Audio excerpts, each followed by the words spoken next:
Oh Gigi, c'est mes yeux ou quoi? Tu t'es acheté une nouvelle voiture? Avec toi tu t'es payé cette beauté. Avec quoi hein? Avec ta tchatch. La moitié de la moitié du prix.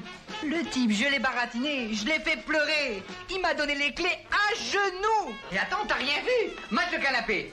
Tout cuir, pure vache. T'assieds pas. Tu te relèves plus. Ah Gigi, tu es le roi des affaires. Les affaires? Dans le berceau, je faisais les affaires.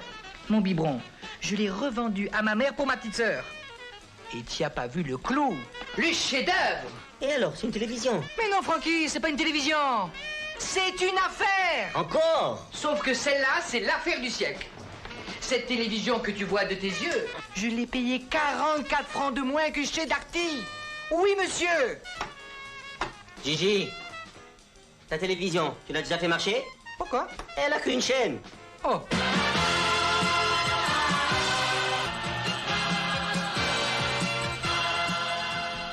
Pour réussir une bonne négociation commerciale et pour pouvoir réussir à closer une opportunité de vente, ce n'est pas important de savoir entre un vendeur et un acheteur et entre un acheteur et un vendeur de savoir qui a tort ou qui a raison. Ce qui compte est de pouvoir closer une opportunité commerciale de vente. Donc savoir entre les deux qui a tort ou qui a raison, on s'en fout, on s'en fout.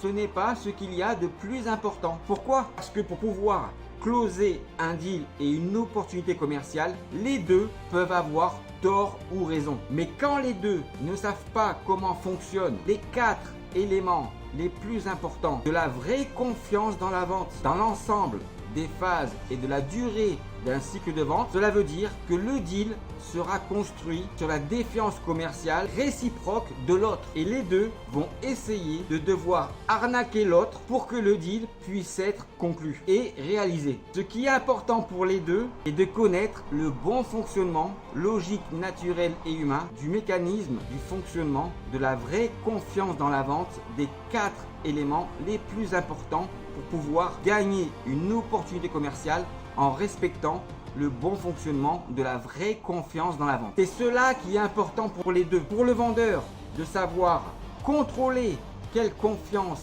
il peut faire à travers le bon fonctionnement des 4 éléments les plus importants pour qu'il puisse réussir à vendre, et pour un acheteur d'éviter de se faire manipuler et arnaquer par un vendeur qui ne sait pas comment fonctionne le processus des 4 éléments les plus importants du fonctionnement logique, naturel et humain de la vraie confiance dans la vente. Alors maintenant, pour vous, savoir si j'ai tort ou raison, croyez-moi, ce n'est pas très important. À bientôt. Le seul truc qui les retient, c'est qu'ils n'ont pas confiance en vous, les gars. Et pourquoi ils auraient confiance? Regarde. À quoi cela peut-il bien vous servir de connaître différentes techniques de vente si vous ne connaissez pas comment fonctionne l'unique processus du fonctionnement de la vraie confiance dans la vente? Alors, vous dites quoi? Messieurs les commerciaux, messieurs les vendeurs, vous préférez avoir face à vous des acheteurs qui vous mentent, qui vous manipulent et qui trichent pour ne pas vous faire confiance, ou vous préférez avoir face à vous des acheteurs qui vous disent la vérité pour pouvoir avoir confiance en vous et que vous puissiez réussir à vendre vos produits ou vos services?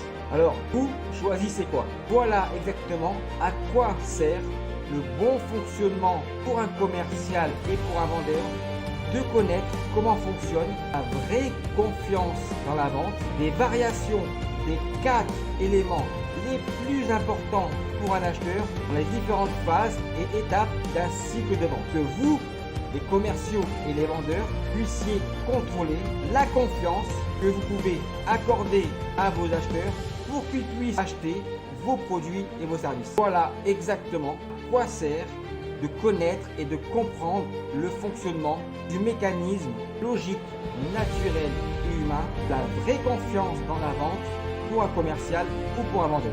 À bientôt. Si dans la vente, vous ne savez pas comment fonctionnent les 4 éléments les plus importants pour un acheteur du fonctionnement unique, logique, naturel et humain, la vraie confiance dans la vente, alors ne parlez pas du fonctionnement de la confiance dans la vente. Parce que vous racontez n'importe quoi sur le bon fonctionnement du mécanisme logique, naturel et humain de la vraie confiance dans la vente. Dites plutôt que vous ne savez pas comment fonctionne la vraie confiance dans la vente et que vous utilisez la défiance commerciale pour pouvoir mentir, tricher et manipuler vos clients pour pouvoir réussir à vendre. Alors, arrêtez de parler de la confiance dans la vente si vous ne savez pas comment fonctionnent les 4 éléments les plus importants pour un acheteur dans les 3 phases dans l'ensemble de la durée d'un cycle de vente. Ok? On est bien d'accord? À bientôt. Ok? Alors, tu m'aimes, oui ou non?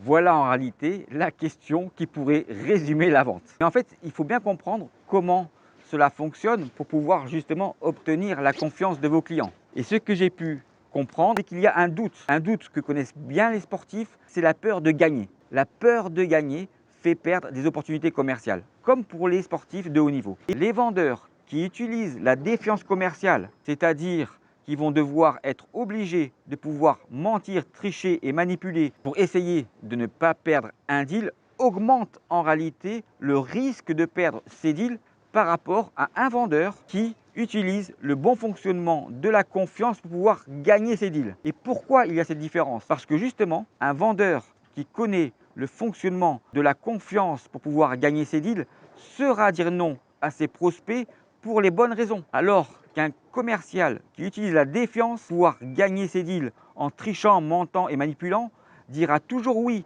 à ses clients, mais justement pour les mauvaises raisons.